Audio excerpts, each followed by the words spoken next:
सभी को जय श्री राम, जय श्री राम, जय जय श्री राम। चलिए शुरू करते हैं।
Thank you God, thank you God, thank you God, thank you God, thank you God, thank you God, thank you God, thank you God, thank you God, thank you God, thank you God, thank you so much।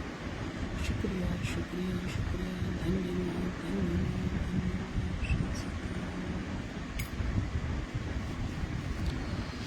जय जय Shri Ram. Thank you thank you thank you क्यों बोलते हैं रोज रोज एक बार ये question सबके मुंह से ज़रूर निकलता है कि इतना थैंक यू कहने की क्या ज़रूरत है।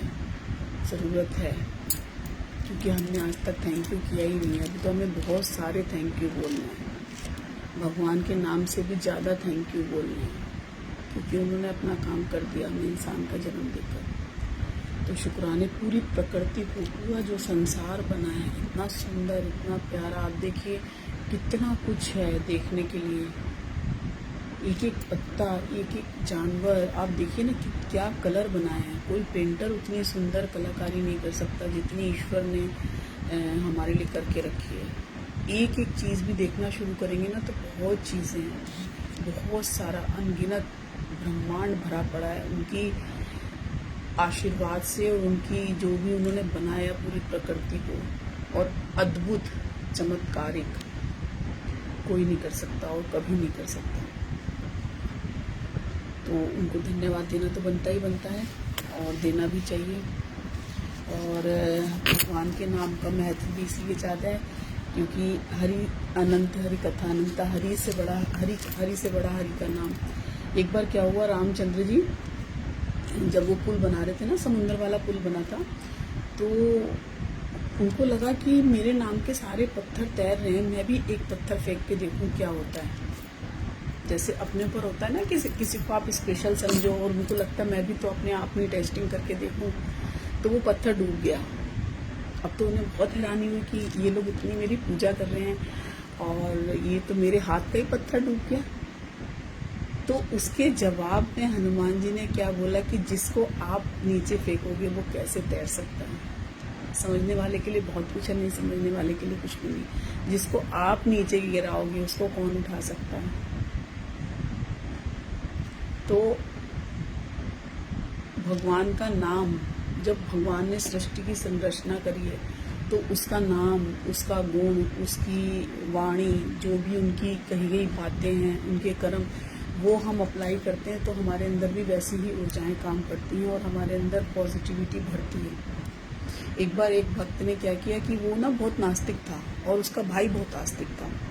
तो जब भी कहीं पर कुछ पूजा पाठ या कुछ ऐसा होता था तो वो आता ही नहीं था घर में। अब एक बार क्या हुआ, अचानक उनके घर में कोई ऐसे संत समागम हुआ और उसका भाई आ गया। तो उन्होंने संत से बोला कि ये मेरा भाई ना बिल्कुल भगवान का नाम नहीं लेता है। तो उसने कहा अच्छा। उसने कहा बोलो हरी हरी बोल। उसने कहा बिल्कुल नहीं बोलूँगा। उसने कहा एक बार बोल। बोला बिल्कुल नहीं बोलूँगा। उन्होंने बहुत बोला कि चल बोल दे, एक बार बोल दे। उन्होंने कहा 1 से लाख तक नहीं बोलूँगा। उसने कहा क्या नहीं बोलेगा। उसने कहा मैं हरी बोलूँगा ही नहीं। उसने कहा बस काम हो गया। उन्होंने कहा बस इतना ही कराना था, हो गया। अब तुम पूरी जिंदगी नहीं भी लोगे तो कोई बात नहीं, एक बार तो लिया, डे 1 से भी लिया। अब हुआ क्या कि जब उसकी डेथ हुई और वो ऊपर गया, अब चित्रगुप्त ने जब रजिस्टर खोला कि भैया इनका कर्म खाता खोला जाए, तो उन्होंने कहा कि इसने इतने सारे बुरे कर्म किए, इसको तो नरक में जाना पड़ेगा। तब उसने बोला रुको रुको रुको रुको, मैंने एक बार हरि नाम लिया था।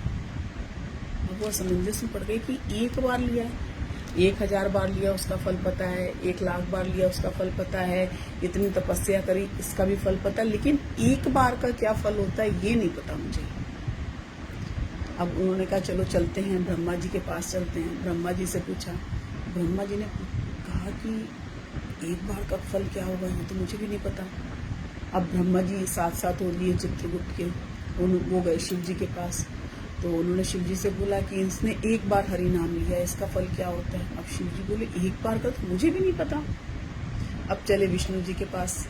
तो विष्णु जी के पास पहुंचे क्षीर सागर में, तो आगे ब्रह्मा जी चल रहे हैं, बीच में चित्रगुप्त अपनी पालकी में उनको लेके चल रहे हैं जो आया था व्यक्ति, और पीछे शिव जी चल रहे हैं और विष्णु जी के सामने जाके खड़े हो गए।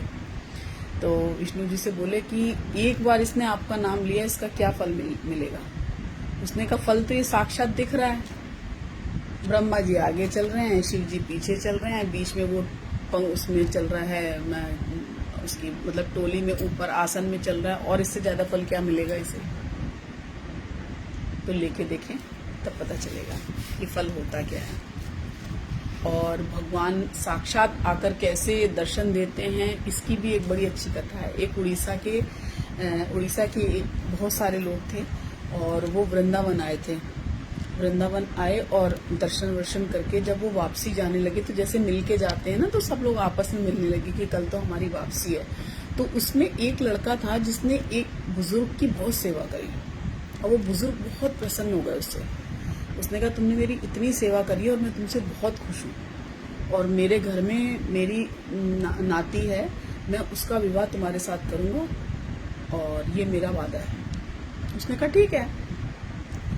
तो अब वो तो चले गए मिलके, वृंदावन पहुंचे। वहां उसने जो है अपने घर पे जाके बात करी अपने बच्चों से, अपनी वाइफ से, सबसे कि ऐसे ऐसे इसके लिए लड़का देखा है, बहुत अच्छा लड़का है, उसने मेरी बहुत सेवा करी और उसने कुछ लिया भी नहीं, ऐसे ऐसे। तो उसने कहा ऐसे थोड़ी होता है, ऐसे भी किसी के साथ कोई रिश्ता कर देंगे क्या हम अपनी बहन का, भांजी का, ऐसे। तो सबने उसकी बहुत क्लास ले ली। अब क्लास लेने के बाद जो है अब उसके मन में आया अब तो मेरा बेकार हो जाएगा, मैंने उसे वचन दिया। अब क्या हुआ, कुछ ही समय के बाद वो लड़का वहां पे आ गया अपने परिवार को लेके। उसने कहा कि आपने कहा था कि मैं अपनी नाती का विवाह करूंगा तुम्हारे साथ, तो मैं आ गया हूँ अपनी फैमिली के साथ, अब आप मेरी शादी करा दीजिए इसके साथ। उसने कहा मैंने कब बोला, क्योंकि वो अपनी फैमिली से डरा हुआ था। उसने कहा मैंने तो ऐसा कुछ वचन ही नहीं दिया था, ये झूठ बोल रहा है। उसने कहा लड़के ने कि आप मेरी शादी मत कराओ, मुझे मंजूर है, लेकिन आप झूठ मत बोलो।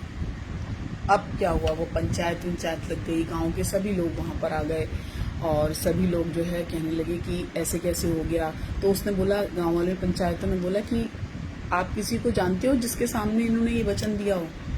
तो बुड्ढा बोला कि नहीं, मैंने दिया ही नहीं है। ऐसे लड़खड़ाने लगा, मैंने तो दिया ही नहीं है, होगा कौन? तो उसने कहा नहीं, कोई नहीं था, लेकिन मेरे साथ मेरे प्रभु थे जो मेरे अंदर विराजमान थे, और अगर मैं सच्चा हूं तो वो आएंगे। अब वो तो सोचे मूर्ति है, मूर्ति कोई निकल के थोड़ी आएगी, जैसे लोगों के मन में यही भ्रम होता है। उसने कहा ठीक है, मैं आपको 1 हफ्ते का टाइम देता हूँ और आप उसको लेके आइए जिसने भी ये आपका वचन सुना है। अगर वो आके कह देंगे तो मैं इसकी शादी इससे कर दूंगा। अब वो फिर से वृंदावन गया लड़का, और वहां पर साक्षी गोपाल बांके बिहारी जी के मंदिर में जाके बोला कि देखो, मैं आपको मानता हूँ, आपको जानता हूँ, और आप जानते हो कि मैं झूठ नहीं बोल रहा हूँ, और ये सब लोग मानने के लिए तैयार नहीं है। तो इसलिए मेरी आपसे हाथ जोड़ के विनती है कि आप मेरे साथ चलिए, और मेरी शादी हो या ना हो, लेकिन मेरी बात को कम से कम सच साबित करवाइए। तो भगवान प्रकट हो गए। उसने कहा, और अगर आप नहीं चलेंगे तो मैं यहीं पे अपने प्राण दे दूंगा। भगवान ने कहा नहीं, प्राण मत दो, मैं तुम्हारे साथ चलूंगा, लेकिन शर्त एक है कि तुम आगे आगे चलोगे, मैं पीछे पीछे चलूंगा। मेरे घुंघरुओं की आवाज तुम्हें आती रहेगी, जैसे ही तुमने मुड़ के देखा मैं वहीं रुक जाऊंगा। उसने कहा डन। अब वादा हो गया दोनों में एक दूसरे के साथ। अब वो धीरे धीरे चलने लगे, चलते जा रहे थे। उनके घुंघरुओं की छमछम की आवाज आती जा रही थी, भगवान के पैरों की। अब बहुत देर जब हो गई चलते चलते, और गांव बिल्कुल नजदीक था, जैसे आउटर पे कहते हैं ना गाड़ी खड़ी होती है, आउटर पे उसके मन में आया कि ये घुंघरुओं की आवाज कुछ कम आ रही है, धीरे धीरे आ रही है, तो क्यों ना मैं पीछे मुड़ के देख लूं। अब तो मैं गांव के अंदर एंट्री कर ही चुका हूं। अब उसने जैसे ही मुड़ के पीछे की तरफ देखा, ऐसे पीछे मुड़ा और देखा तो भगवान अदृश्य। अब तो वो रोने लगा, चिन्ह पड़े हुए हैं वहां पे भगवान के, और वो रोने लगा। उसने कहा नहीं भगवान, आपको आना पड़ेगा, आप यहाँ तक आए हैं, आपको मेरी गवाही देनी ही पड़ेगी कि आपने सुना था ये चीज, और मैं इसका साक्षी हूँ, मेरे पास आए थे ऐसे ऐसे। तब फिर उसमें से आवाज आई कि ठीक है, मैं यहाँ से हिलूंगा नहीं, तुम यहाँ पे बुला के ले आओ, मैं यहाँ पे दर्शन देके सबको ये गवाही दे दूंगा कि तुम सच हो। उसने कहा ठीक है, इतना भी चलेगा। अब वो सारे गांव वालों को इकट्ठा करके उसी जगह पे ले आया जहां पर भगवान जी अदृश्य हुए थे, और भगवान ने वहां पे साक्षात, जब वो सारे लोग आ गए प्रकट होके, उनसे कहा कि ये बालक सच कह रहा है, इन्होंने इनसे वादा किया था, आप इनका विवाह इनसे कराइए। अब बालक ने बोला कि प्रभु, अब आपने दर्शन दे ही दिया है, तो आपसे मेरी एक विनती हो रहा है, मेरी शादी हो या ना हो, मेरा वचन टूटे, लेकिन आप यहीं पर रहेंगे, इसी जगह पे स्थापित हो जाइए, सारे गांव वालों का उद्धार कीजिए। और तभी से वहां पे साक्षी गोपाल जो मंदिर बना है, वो उसी जगह पर स्थित है जहां पे भगवान साक्षात प्रकट हुए थे। तो भगवान की लीला तो अलग ही होती है, उसके बारे में तो क्या ही बोलें, है ना। और प्यार तो प्यार ही होता है। जैसे एक बार राधा जी ने बोला कि कान्हा से, जब वो वृंदावन से मथुरा जाने वाले थे, कि कान्हा मैं किसके सहारे जीऊंगी, तुम चले जाओगे तो तुम मुझसे शादी कर लो। तो कृष्ण भगवान थोड़ा सा पीछे हो गए, और उन्होंने बोला कि मतलब कुछ समय के लिए वो शांत हो गए, और शांत होकर उसने बोला कि अगर मेरी किसी बात से आपको दुख हुआ हो तो कोई बात नहीं, मैं तुम्हें दुखी नहीं देख सकती। तब कृष्ण पलटे और बोले कि राधा, विवाह तो 2 लोगों के मध्य होता है, हम तो एक ही हैं। तो देखा तो वहां पे कृष्ण था ही नहीं, दोनों राधा थी। तो तुम तो मेरे से अलग हो ही नहीं, शादी का तो प्रश्न ही बाद में आता है ना। तो कोई भी चीज होती है तो वार्तालाप भी 2 लोगों के बीच में होती है। तुम तो मेरी आत्मा हो, आत्मा शरीर से अलग थोड़ी होगी, मैं और तुम एक ही हैं। राधा और कृष्ण अलग अलग नहीं है, एक ही हैं।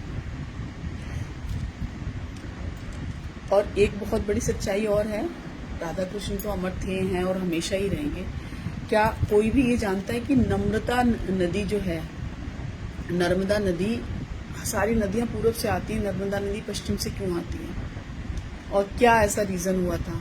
तो हुआ ये था कि नर्मदा नदी जब उनका अभी वो नहीं हुआ था, जैसे जन्म जहां से वो निकली है, उससे पहले क्या था, एक अंधसुर नाम का वध किया था शिव जी ने, और उसकी तपस्या के बाद वो अमरकंटक पर्वत पर चले गए थे तपस्या करने के लिए शिव जी, और उस तपस्या की बूंदों से नर्मदा का जन्म हुआ था। और नर्मदा उनकी बेटी कहलाई शिव की, और शिव ने नर्मदा नदी को 3 वरदान दिए कि एक तो प्रलय के अंत तक जितने भी युग हो जाएंगे तुम्हारा अंत नहीं होगा। दूसरा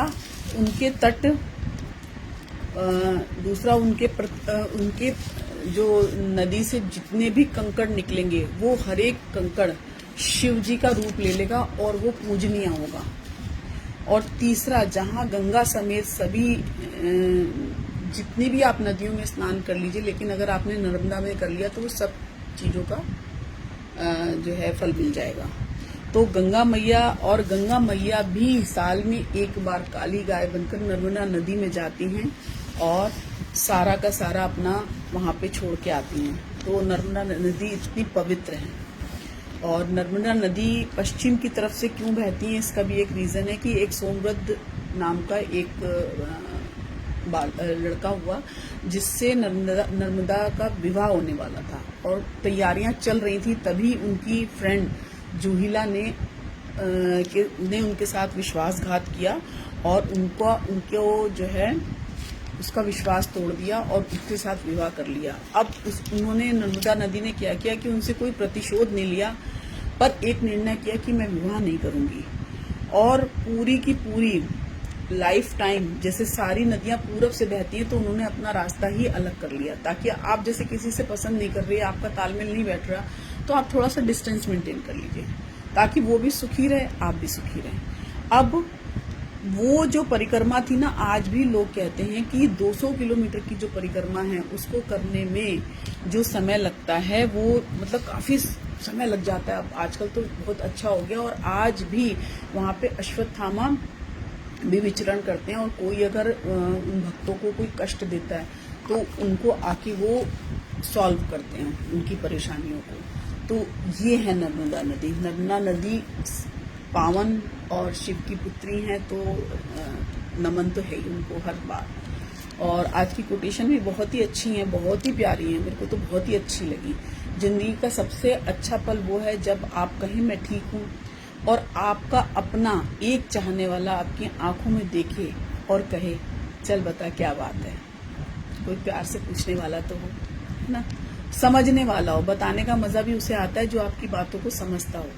जब कोई हाथ और साथ दोनों ही छोड़ देता है तब कुदरत कोई ना कोई उंगली पकड़ने वाला भेज देती है। इसी का नाम जिंदगी है।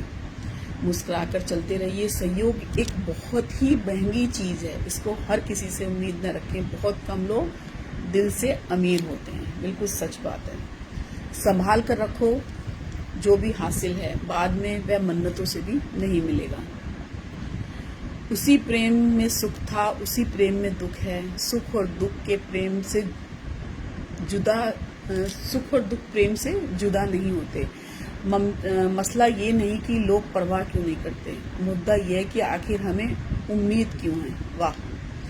भाग्य अवसर देता और कर्म उसे सफलता में बदलते हैं। जो व्यक्ति कर्म छोड़कर केवल भाग्य की प्रतीक्षा करता है वह अवसर भी खो देता है। ईश्वर उसी का मार्ग बनाते हैं जो स्वयं चलने में साहस रखता है। भाग्य दरवाजा खोल सकता है पर मंजिल तक कर्म ही पहुंचाते हैं। सीताराम। झुकी हुई सुनहरी डालियां बताती है कि विनम्रता में सबसे बड़ी सुंदरता छिपी है। फल और फूल वही होते हैं जो धरती से जुड़े होते हैं। साधना भेष में नहीं बल्कि इच्छाओं से मुक्त होने में होती है। जो जैसा है वैसा ही अपना लो, रिश्ते निभाना आसान हो जाएगा। बुरे में अच्छा ढूंढो तो कोई बात बने, अच्छे में बुराई ढूंढना तो दुनिया का रिवाज है। जब मन स्थिर होता है तब हर समस्या का समाधान स्पष्ट दिखने लगता है, क्योंकि शांति में ही शक्ति है और शक्ति में ही समाधान। विश्वास ही शिव है, शिव ही कल्याणकारी। अपने पर विश्वास, सेल्फ कॉन्फिडेंस, अपने पर विश्वास, ट्रस्ट, और ईश्वर पर विश्वास, फेथ। संसार का सबसे सुरक्षित बीमा है परमात्मा पर भरोसा। बस याद रखें और अच्छे कर्मों की किस्त समय समय पर भरते रहें। जैसे मैं बार बार कहती हूँ, जीवन के साथ भी, जीवन के बाद भी, जो यहाँ है यहाँ से हमें, जैसे हम किसी को, कल भी मैंने बताया था कि हमें किसी के घर जाते हैं तो खाली हाथ नहीं जाते, गिफ्ट लेके जाना चाहिए। तो वो चीज़ क्या है, उसको जो पसंद है वो लेके जाइए। तो जब हम भगवान के पास जाएंगे और उनसे मिलेंगे तो हम उन्हें गिफ्ट के रूप में क्या देंगे? अपने बुरे कर्म जो हम कर रहे हैं। तो हमारे पास क्या है, हरि नाम की छोटी सी गुल्लक तो बनाइए जिसमें हरि नाम डालते रहिए और ऊपर जाएंगे। यहाँ तो आराम देगा ही देगा, लेकिन भगवान भी खुश हो जाएंगे। जिंदगी की सबसे बुरी बात यह है कि जिंदगी सब कुछ छीन कर कहती है अब जियो। तो जीना है, लेकिन ईश्वर के नाम के साथ। रोटी भी खाने में तभी अच्छी लगती है जब दोनों तरफ से सेकी जाए। ठीक उसी तरह जीवन में रिश्ते भी तभी अच्छे लगते हैं जब दोनों तरफ से निभाए जाएं। किसी ने क्या खूब कहा है कि जैसे जैसे आपका नाम ऊंचा हो वैसे वैसे आप शांत रहना सीखो, क्योंकि आवाज हमेशा सिक्के करते हैं, नोटों में कभी आवाज नहीं होती। अपने रिश्ते और पैसों की कद्र एक समान करें, दोनों को कमाना मुश्किल है, गंवाना बहुत आसान। परमात्मा कहते तुम सदैव मेरे साथ सब कुछ अच्छा होगा। यदि बुरा होने भी वाला होगा ना तो भी अच्छा होगा, क्योंकि वहां पर ईश्वर आ चुके हैं, आपके अंदर आ चुके हैं। जीवन में पतझड़ में भी रिश्तों की परख होती है, बारिश में तो हर पत्ता खिला खिला ही दिखता है। कभी ये मत सोचो संघर्ष खत्म हो जाएंगे, लेकिन जीवन जब तक है संघर्ष हर रोज रूप बदल बदल कर आएंगे। घमंड के अंदर सबसे बुरी बात यह होती है कि वो आपको महसूस ही नहीं होना देते कि आप गलत हैं। जीवन ऐसा ही है और ऐसा ही रहेगा। मेरा बर्ताव आपके बर्ताव का ही जवाब है। अगर मेरा बर्ताव बुरा लगे तो एक बार अपने बर्ताव पर गौर कर लीजिए। हमारी भक्ति की सबसे बड़ी परीक्षा तब होती है जब सब कुछ चाहते हुए भी हमें कुछ न मिले और फिर भी हमारे मुंह से निकले शुक्रिया, थैंक यू, धन्यवाद। तो जो भी कुछ हो रहा है उसके पीछे के कोई ना कोई रीजन तो है, बस हमें समझ में नहीं आता। तो अगर हमें समझना है और हमें वो शीशा साफ करना है जिससे हमें सब कुछ साफ साफ दिखे, तो हम हरि नाम का जब स्मरण करेंगे ना, तो ये एक ऐसा साबुन है जो हर मैल को धो देता है, तन के भी, मन के भी और धन के भी, और उसको बिल्कुल प्योर शुद्ध करके हमको देता है। जैसे सोना होता है ना, उसको आग में तपा के ही प्योर बनाया जाता है। तो भगवान का नाम ऐसा है कि हम कितने भी बुरे, कितने भी बेकार हों, उसे हमें क्लीन करके ही मानेगा। ये एक ऐसा सोप है कि कितना भी गहरा दाग होगा वो हटा देगा, बस आपको लेना पड़ेगा। आपको हरि नाम का साबुन अपने अंदर रगड़ना पड़ेगा, अपने चरित्र पे, तो निखर के आएगा जरूर, आएगा जरूर आएगा। ये पक्की बात है, 100 में से 200% पक्की। तो करना आपको है, करते रहिए, चलते रहिए, हरि का नाम लेते रहिए और ईश्वर की असीम कृपा हमेशा बरसती रहेगी। इसी के साथ सभी खुश हों, स्वस्थ हों, संपन्न हों, आनंद हो, और ईश्वर की असीम कृपा, असीम कृपा सभी पे बरसती रहे। इसी के साथ सभी को जय श्री राम, जय श्री राम, जय जय श्री राम। थैंक यू सभी का जुड़ने के लिए।